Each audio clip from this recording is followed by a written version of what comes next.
It's all right. Huh? That's all right. Yeah, I had the paper out and I went, well, that's so much for that note. But I'm going to use some notes. Okay. But first I want to make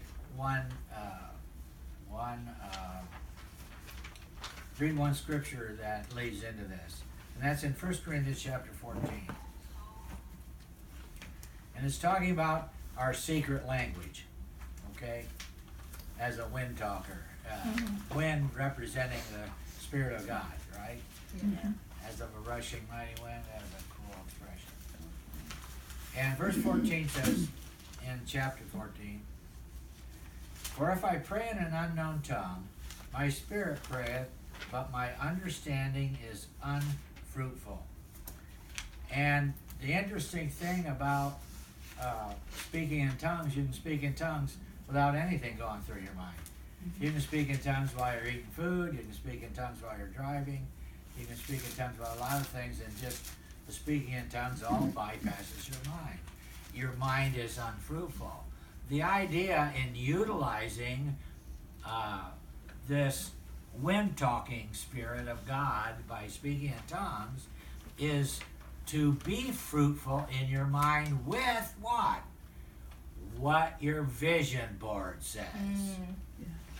Because, like Robin, she has a lot of words that are favorites. She likes words. Well, what words are paintbrushes. They're paintbrushes that draw pictures in your mind because you don't think in words. You think in pictures. And it's the picture in your mind of your words that you're painting there that makes your mind fruitful. Look at, let me give you a definition first. And then we'll use a really cool example. Imagination with meditation is what makes a vision board work. I'll repeat that. Imagination with meditation is what makes a vision board work.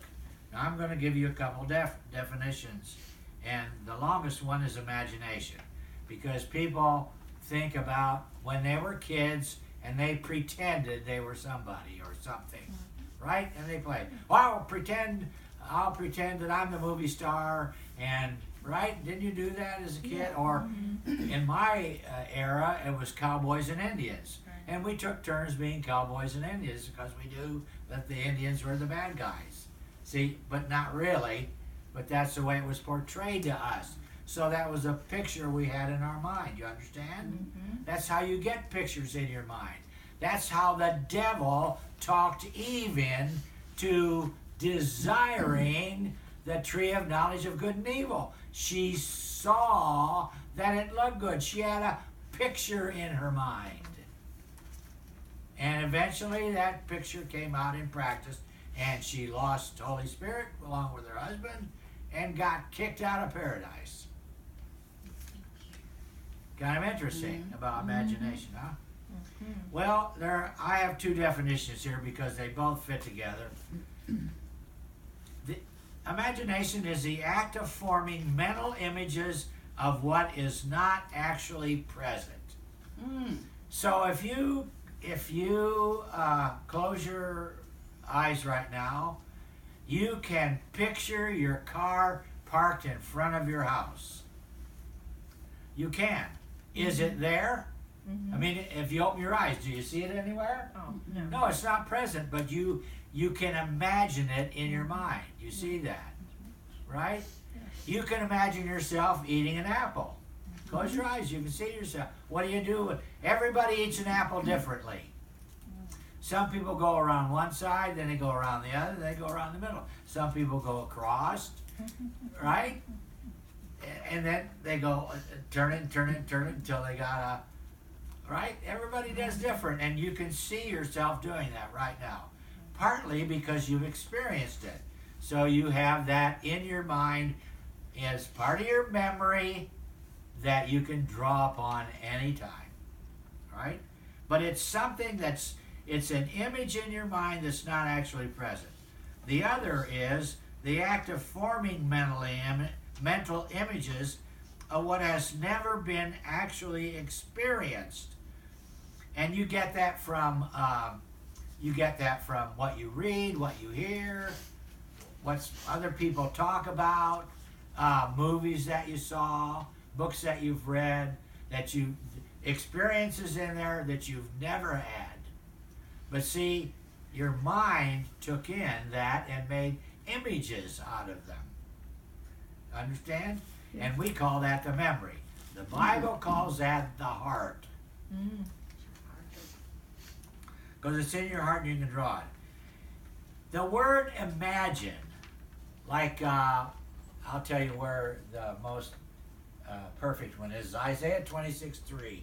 It says, "Thou wilt keep him in perfect peace, whose mind is stayed on thee," which these girls both taught, "because he trusts in thee." The word mind is the word imagine. Imagination. His imagination is stayed. And it comes from a word meaning to conceive or have conception. And if you look at in James chapter 1, it tells you that how lust baits you until you bite into the lure and you get hooked, and then it leads to death. Isn't that what happens to a fish? Yeah. Fish eventually dies, unless you just pick it up and swallow them whole like the college boys do. No, that used to be a thing in colleges years ago. But it's the act of forming mental images of what has never been actually experienced. But it conceives. Proverbs 23:7 says, "As a man thinketh in his heart, so is he." In Proverbs 23:7, there's a comma after "as a man thinks." But in the Hebrew, there was never a comma in the text. All the letters ran together. And I suggest it's this way. As a man thinketh, so is he in his heart. How does he get there? How does he get? He gets there through playing on images in his mind. That particular section there talks about the evil man who does evil continually. So if he does evil continually, what does he process in his mind?